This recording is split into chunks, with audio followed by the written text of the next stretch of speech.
गुरु भक्ति योग पवित्र शास्त्रों का गूढ़ रहस्य और प्राचीन सिद्धांतों का अर्थ केवल पुस्तकें पढ़ने से या पांडित्यपूर्ण भाषण सुनने से समझ में नहीं आता। जो भाग्यशाली शिष्य गुरु के साथ आजीवन रहकर उनकी सेवा करते हैं और गुरु के प्रति आदर तथा भक्ति भाव रखते हैं, उनको तत्वमसि अहम ब्रह्मास्मि सर्वम खल्विदम ब्रह्म अयम आत्मा ब्रह्म आदि उपनिषदों के कथन अच्छी तरह समझ में आते हैं और उनके अर्थ का साक्षात्कार होता है। गुरु कृपा आत्मा का अंतर्दर्शन कराती है। अनेक बार की विनती और कठिन कसौटी के बाद ही सद्गुरु अपने विश्वसनीय शिष्य को उपनिषद की रहस्य विद्या प्रदान कर। आचार्य यदि वेदांत का सच्चा अर्थ जानते हो और जीवन की विभिन्न अवस्थाओं में उसे किस प्रकार लागू किया जा सकता है यह समझाते हो तो एक बालक को वे वेदांत सिखा सकते हैं। श्रीमद् भागवत में भगवान श्री कृष्ण उद्धव जी को महानरक के लक्षण बताते हुए कहते हैं, मनुष्य में जो काम, क्रोध और लोभ का उद्वेग आता है उससे उसमें महामोह उभर आता है, जो ज्ञान सहित विवेक को भी डुबा देता है। जैसे सूर्योदय के समय जब घोर कोहरा होता है, उस समय न सूर्य और न चंद्र का ही दर्शन होता है। ऐसे में रात है या दिन इसका ज्ञान नहीं होता। इसी तरह हमारे चित्त में भी जब मोह की अंधतम वृत्ति बढ़ जाती है तो ऐसे में फिर कर्तव्य और अकर्तव्य क्या है इसका स्फुरण नहीं फुरता। तो ऐसे में जो तमोगुण का उन्नाह अर्थात उद्रेक होता है उसी का नाम महानरक है। यमलोक में भी महामोह के नरक को ही सबसे बड़ा नरक माना जाता है। इसके आगे तो यमलोक का नरक भी तुच्छ हो जाता है।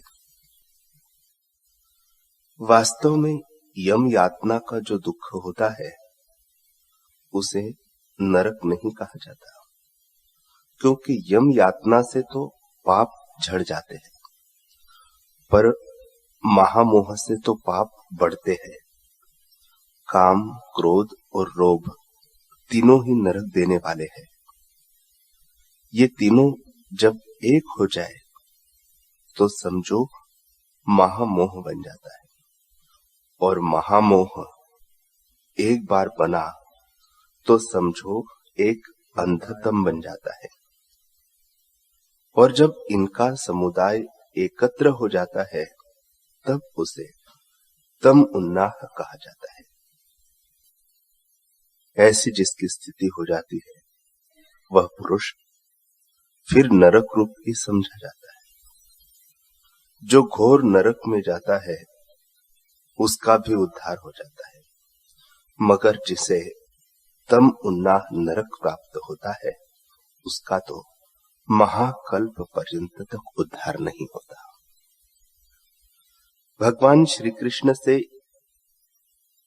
तम उन्नाह नरक की प्राप्ति से ऐसी भयंकर दुर्गति की व्याख्या सुनकर उद्धव जी का मन अत्यंत विक्षिप्त हो गया और वे सोचने लगे कि ऐसे तमो वृत्ति में डूबने वाले जीवों का उद्धार फिर कौन करेगा।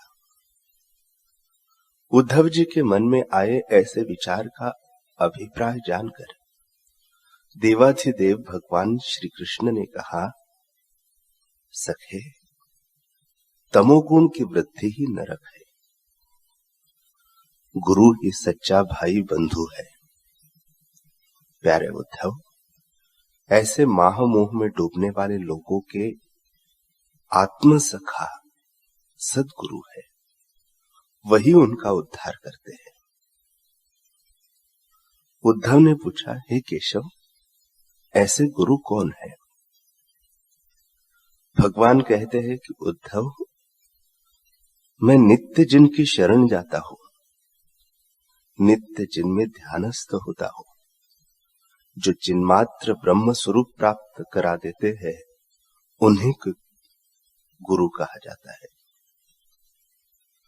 तत्व स्वरूप से वास्तव में वे ही गुरु है।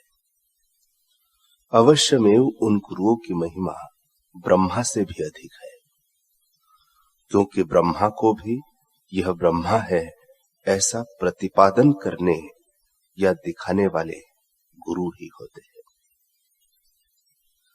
बिना गुरु के ब्रह्म की बात क्या कोई पूछता है भला? वह ब्रह्म अज, अजन्मा, अव्यय, विनाश रहित, अनंत, अछेद्य, अभेद्य व अपरिमित है। ऐसे ब्रह्म की महिमा सारे जग में सद्गुरु ने ही प्रसारित की है। ऐसे सद्गुरु की कीर्ति सुनने मात्र से भी जड़ जीव का उद्धार हो जाता है। सद्गुरु नाम की महाख्याति बहुत व्यापक है। इसे सुनकर यम व काल भी कांपने लगते हैं। ऐसे सद्गुरु की महिमा ही डूबते हुए जीवों का उद्धार और शिष्य के जन्म मरण का निवारण कर देती है। वास्तव में शिष्य के सहृद, आप्त, सखा, बंधु सब सद्गुरु ही है।